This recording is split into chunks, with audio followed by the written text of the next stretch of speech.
It was just a $4 plate of pancakes, bought with the last few coins a struggling waitress had to her name.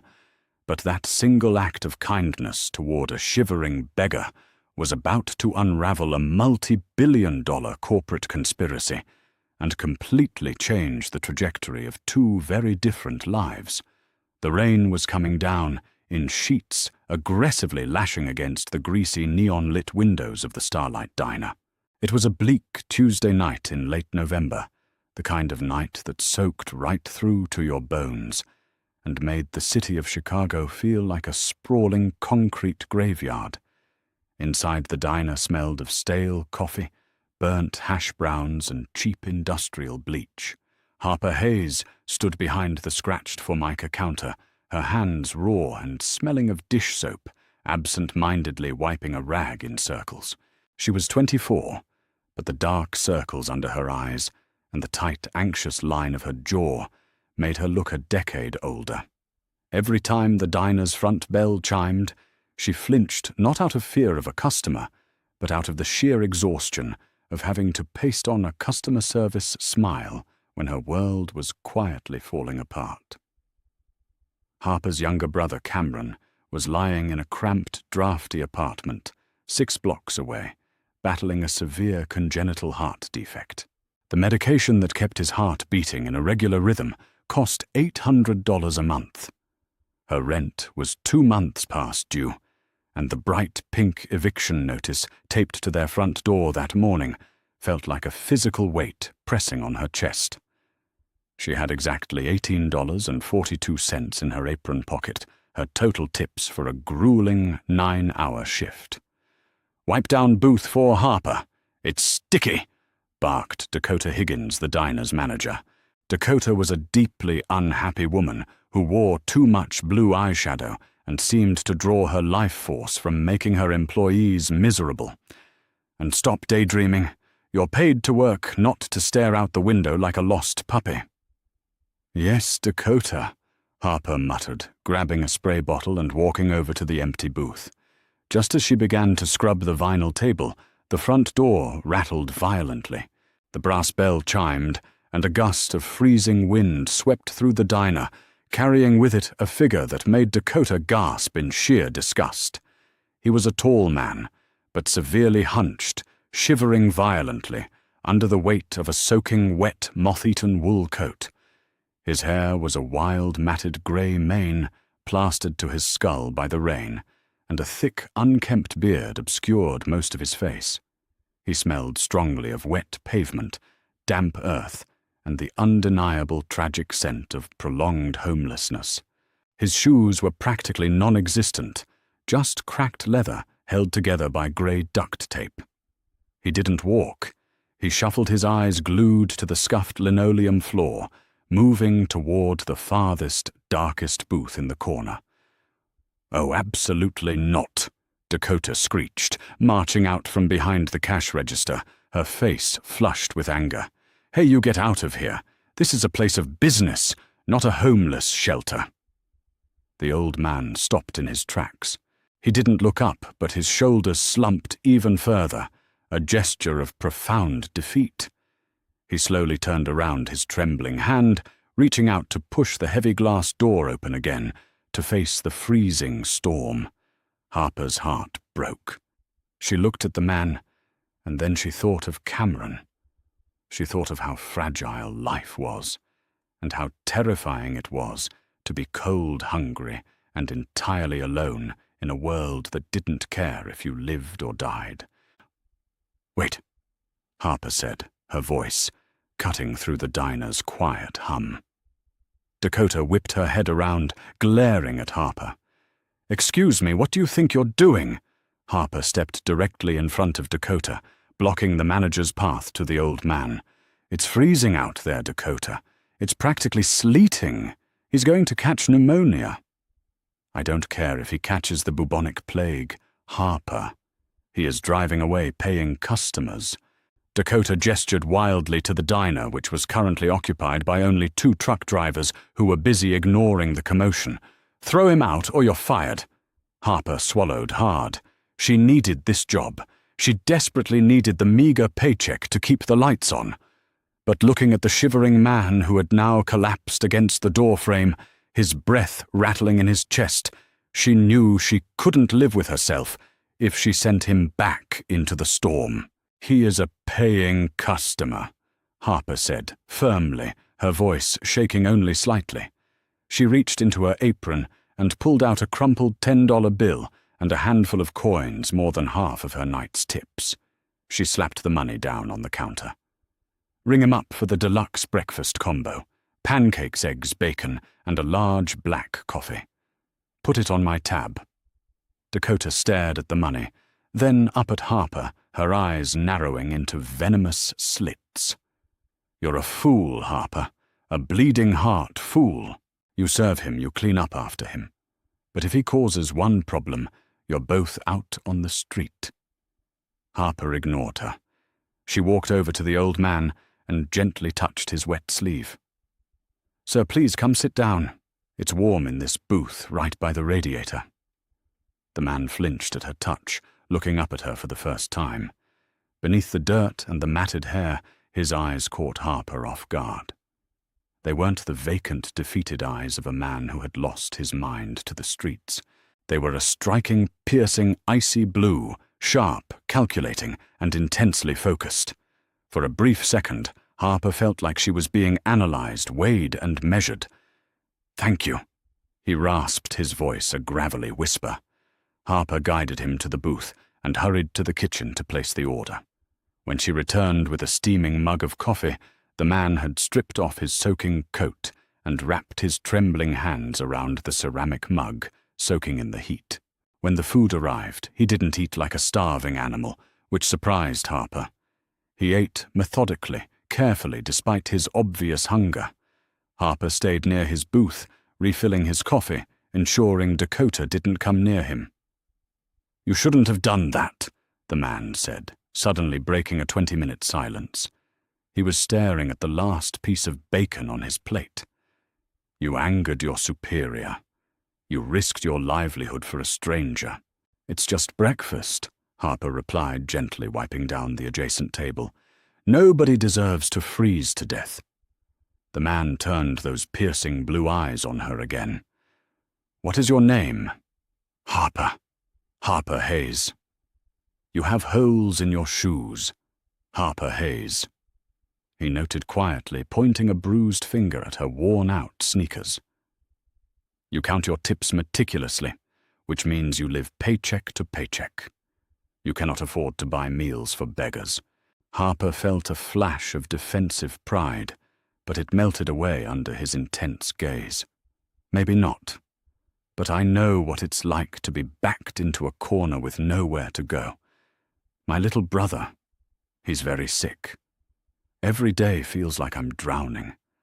But if I lose the ability to care about another human being because I'm scared, then whatever is beating me down has already won." The old man stared at her for a long, heavy moment. The diner around them seemed to fade away. He slowly reached into his pocket and pulled out a standard diner napkin. He asked Harper for a pen, scribbled something down, and folded it carefully. "You are a rare commodity, Miss Hayes," he whispered. He slid the napkin across the table, stood up, and gathered his ruined coat. "Keep that safe." Before Harper could ask him what he meant, he was out the door, vanishing into the driving rain as mysteriously as he had arrived. "Turn in your apron, Harper." The words hit Harper like a physical blow to the stomach. She stood in the diner's tiny, grease-stained break room, staring at Dakota in disbelief. It had been 10 minutes since the old man left. "Dakota, please!" Harper begged, the panic rising fast and hot in her throat. "I paid for his meal. He didn't cause any trouble. You can't fire me." "Watch me," Dakota sneered, crossing her arms. "I told you you serve him. You're out. I run a respectable establishment, not a charity kitchen. I will not tolerate insubordination. Get your things and get out." The walk back to her apartment was a blur of tears and freezing rain.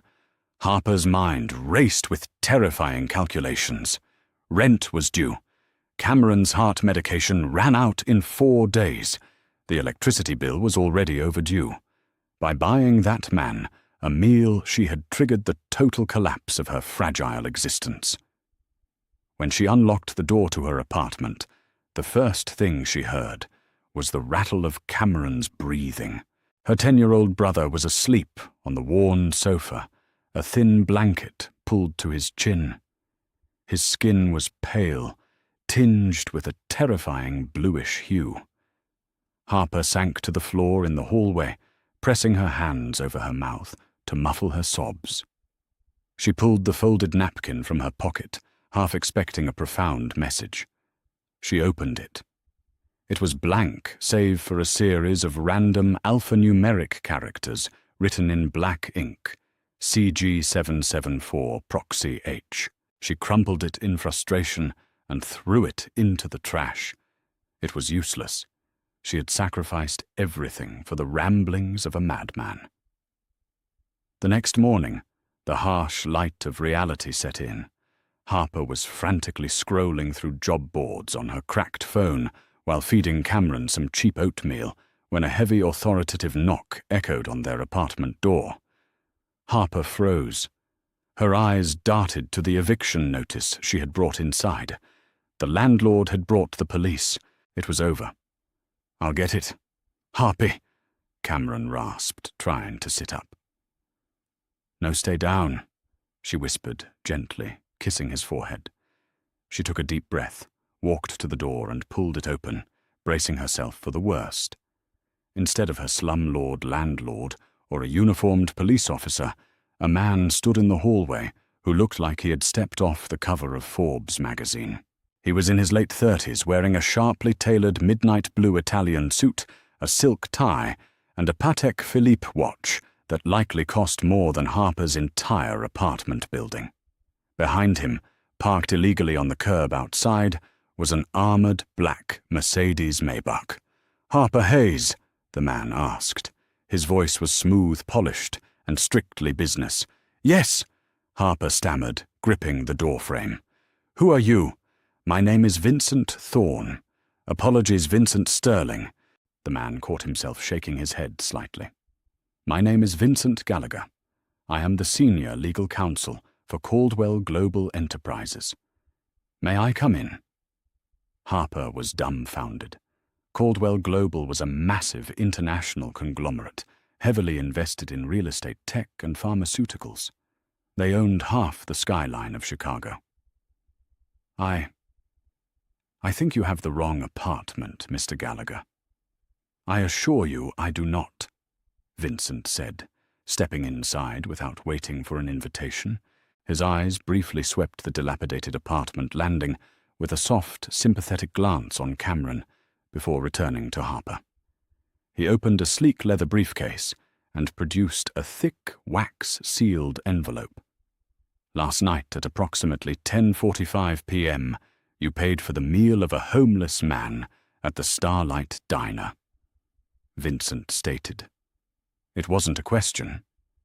Harper felt a cold sweat break out on her neck. "How do you know that? Are you following me?" "The man you fed Miss Hayes was not a beggar," Vincent said, his tone dropping to a grave whisper. "His name is Harrison Caldwell. He is the founder, CEO, and majority shareholder of Caldwell Global." Harper stared at the lawyer, her brain short-circuiting. "That's impossible. Harrison Caldwell is a billionaire. That man smelled like garbage and had duct tape on his shoes." Vincent sighed, pinching the bridge of his nose. "It is a highly classified corporate matter, but given what you are about to be asked to do, you require the truth." 3 weeks ago, Mr. Caldwell discovered a massive embezzlement scheme within his own board of directors, spearheaded by his own nephew, Simon. Before Mr. Caldwell could go to the authorities, he was systematically poisoned with a slow-acting neurotoxin designed to mimic the symptoms of aggressive dementia. Harper gasped, her hand flying to her mouth. Simon intended to have his uncle declared legally incompetent at the annual shareholder meeting taking place today. seize his 51% voting shares, and dismantle the company. Vincent continued grimly. When Mr. Caldwell realized what was happening, he knew he couldn't trust anyone in his immediate circle. His phones were tapped, his security detail compromised. The only way to survive until the poison cleared his system was to completely vanish into the city's invisible population. He lived on the streets for 10 days, Miss Hayes, enduring the freezing cold, hiding in plain sight. Harper felt dizzy, the piercing blue eyes, the calculating demeanor. You are a rare commodity, Miss Hayes. Last night his medical window cleared. He was finally safe to contact me, Vincent said, holding out the heavy envelope. He told me that in his darkest, most desperate hour, when he had lost all faith in humanity, a waitress risking her own livelihood bought him a meal and treated him with dignity. Harper slowly reached out and took the envelope. Her hands were shaking as she broke the wax seal. Inside was a cashier's check. Harper read the number. She blinked hard, rubbing her eyes, and read it again. It was a check made out to her for exactly $50,000, the exact cost of your brother's cardiac surgery, Vincent said softly. Mr. Caldwell has extensive resources, Miss Hayes. It took my team less than an hour to uncover your financial hardships once he gave us your name. I can't accept this, Harper cried, tears welling in her eyes as she looked at Cameron, who was watching them with wide, confused eyes. It's too much. It is not a gift, Miss Hayes. It is a retainer. Vincent corrected his expression, hardening into a mask of pure corporate warfare. There is a second document in that envelope. Mr. Caldwell needs a favor. Harper pulled out a thick stack of legal papers bordered in blue. What kind of favor? The shareholder meeting begins in exactly 2 hours, Vincent said, checking his watch. Simon believes his uncle is dead or wandering the streets completely out of his mind. If Harrison walks into that boardroom himself, Simon's private security will intercept him and drag him to a psychiatric ward before he ever reaches the microphone. He needs a proxy, someone entirely unknown to the board, untraceable to the family, to walk into that room, holding his legally bound, unchallengeable 51% voting rights. Vincent stepped closer to Harper, his voice dropping an octave. Mr. Caldwell requires you to put on a suit walk into the most ruthless boardroom in America and publicly fire his nephew. The transformation took 45 minutes. Vincent's team brought a charcoal grey suit, a white blouse, and leather pumps, fitting Harper perfectly. Her messy bun was swiftly pinned into a professional twist by a silent stylist. Looking in the cracked mirror, Harper barely recognized the woman staring back. The exhausted waitress was gone, replaced by an operative. Cameron, Harper said, kneeling beside her brother, her heart aching. A private nurse hired by Vincent unpacked medical supplies on the small kitchen table. I have to go do something very important. But when I come back, everything is going to change. We are going to get your heart fixed. Cameron smiled, his lips curving. You look like a secret agent, Harpy. Go get the bad guys. Harper took a deep breath, clutching the portfolio containing the proxy documents, and followed Vincent out to the Maybach. The drive to the financial district was a blur of rain-slicked streets.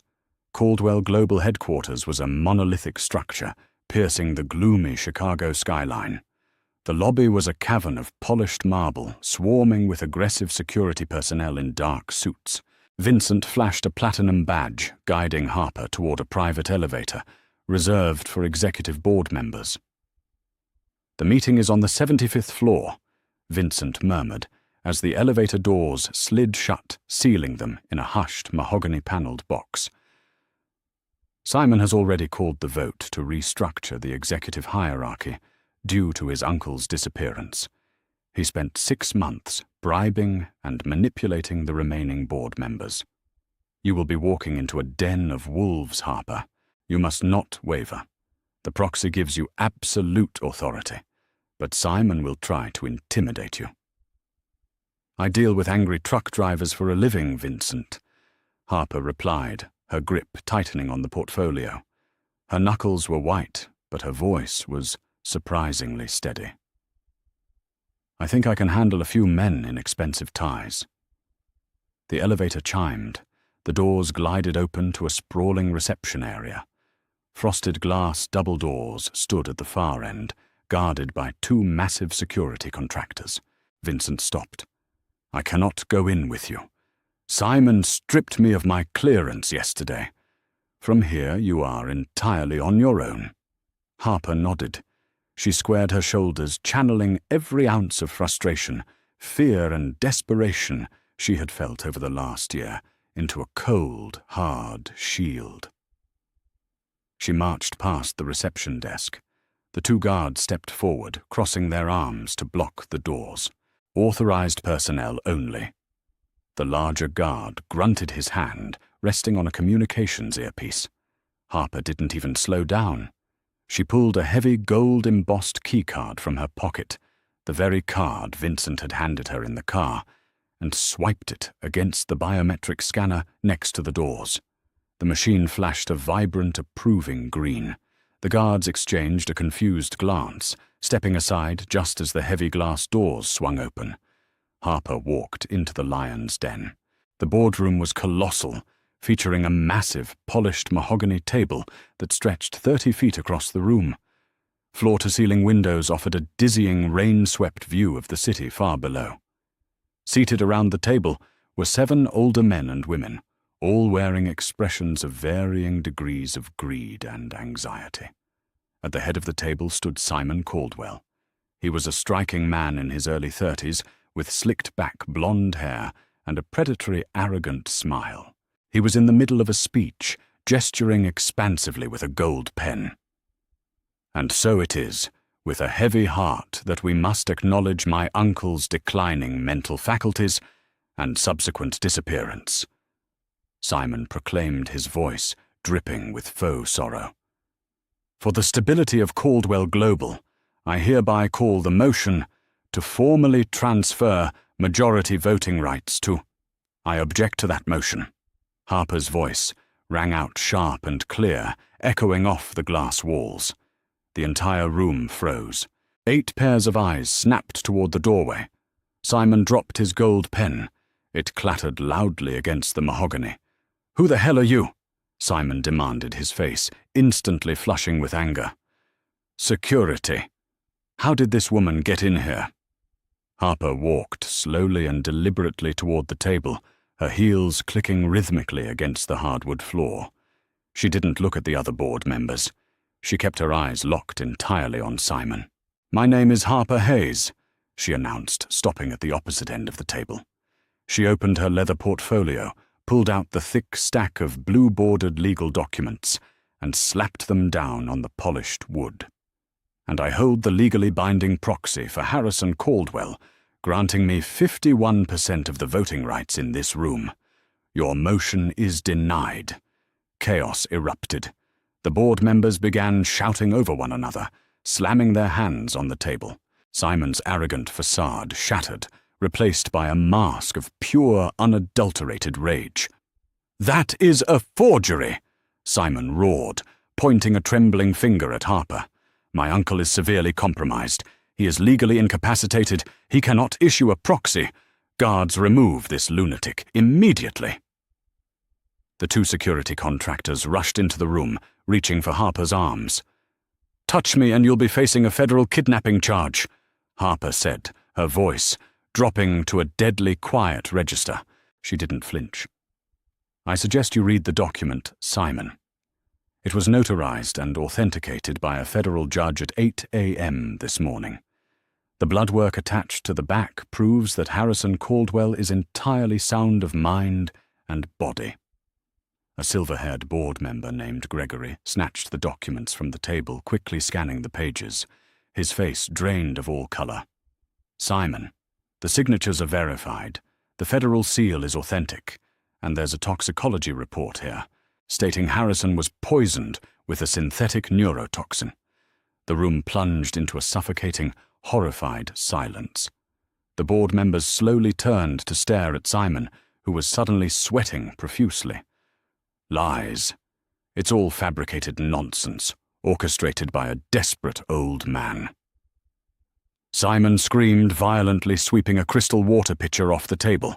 It shattered into 1,000 pieces against the wall. I am taking control of this company today, and no waitress off the street is going to stop me. She won't have to. The voice came from the doorway, deep, gravelly, and commanding. Every head whipped around. Standing there, flanked by Vincent and 4 heavily armed FBI agents, was Harrison Caldwell.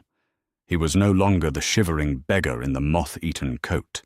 He wore a stunning charcoal 3-piece suit that mirrored Harper's. His wild grey hair had been washed and styled, his beard sharply trimmed. But those piercing, icy blue eyes were exactly the same, and right now they were locked onto his nephew with terrifying intensity.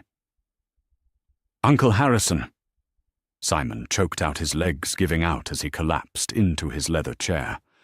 You're supposed to be dead, institutionalized." Harrison finished the sentence, walking slowly into the room.